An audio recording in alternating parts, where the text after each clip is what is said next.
साफ मिलेगा।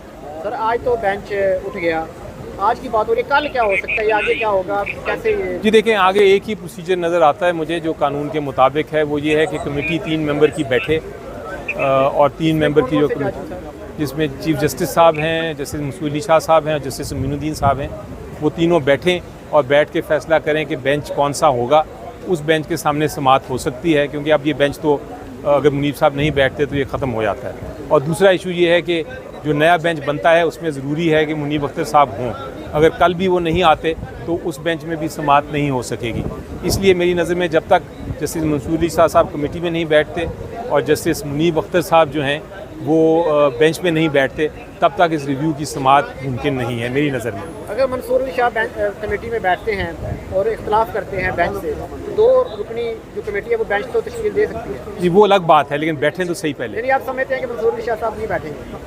अब नहीं, मुझे नहीं पता, वो तो उनका मर्ज़ी है, लेकिन उन्होंने जो कानूनी एक नुक्ता उठाया है, वो मेरा ख्याल है कि जब तक वो कानूनी नुक्ता जो है उस पर सेटिस्फाई नहीं होंगे वो शायद ना बैठें। अगर मंसूर अली शाह साहब ना बैठे तो बेंच नहीं बन सकता? बेंच मेरी नज़र में नहीं बन सकता, कानूनी नज़र में, कानून की नज़र में नहीं बन सकता। ऑर्डिनेंस ये कहता है कि 3 मेंबर बैठें और उसमें मंसूर अली शाह क्योंकि सीनियर हैं, मोस्ट सीनियर हैं काली साहब के बाद, तो उनका बैठना ज़रूरी है। जी बहुत शुक्रिया। साफ मिलेगा।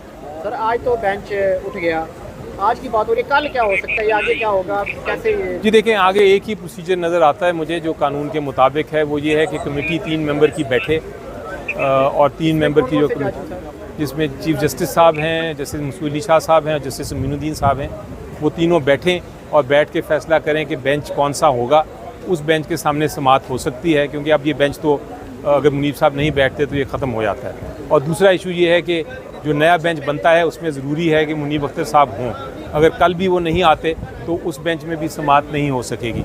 इसलिए मेरी नज़र में जब तक जस्टिस मंसूर अली शाह साहब कमेटी में नहीं बैठते और जस्टिस मुनीब अख्तर साहब जो हैं वो बेंच पे नहीं बैठते, तब तक इस रिव्यू की समाअत मुमकिन नहीं है मेरी नज़र में। अगर मंसूर अली शाह कमेटी में बैठते हैं और इख्तलाफ करते हैं बेंच से, तो 2 रुकनी जो कमेटी है वो बेंच तो तश्कील दे सकती है। जी वो अलग बात है, लेकिन बैठें तो सही पहले। यानी आप समझते हैं कि मंसूर अली शाह साहब नहीं बैठेंगे? अब नहीं, मुझे नहीं पता, वो तो उनका मर्ज़ी है, लेकिन उन्होंने जो कानूनी एक नुक्ता उठाया है, वो मेरा ख्याल है कि जब तक वो कानूनी नुक्ता जो है उस पर सेटिस्फाई नहीं होंगे वो शायद ना बैठें। अगर मंसूर अली शाह साहब ना बैठे तो बेंच नहीं बन सकता? बेंच मेरी नज़र में नहीं बन सकता, कानूनी नज़र में, कानून की नज़र में नहीं बन सकता। ऑर्डिनेंस ये कहता है कि 3 मेंबर बैठें और उसमें मंसूर अली शाह क्योंकि सीनियर हैं, मोस्ट सीनियर हैं काली साहब के बाद, तो उनका बैठना ज़रूरी है। जी बहुत शुक्रिया।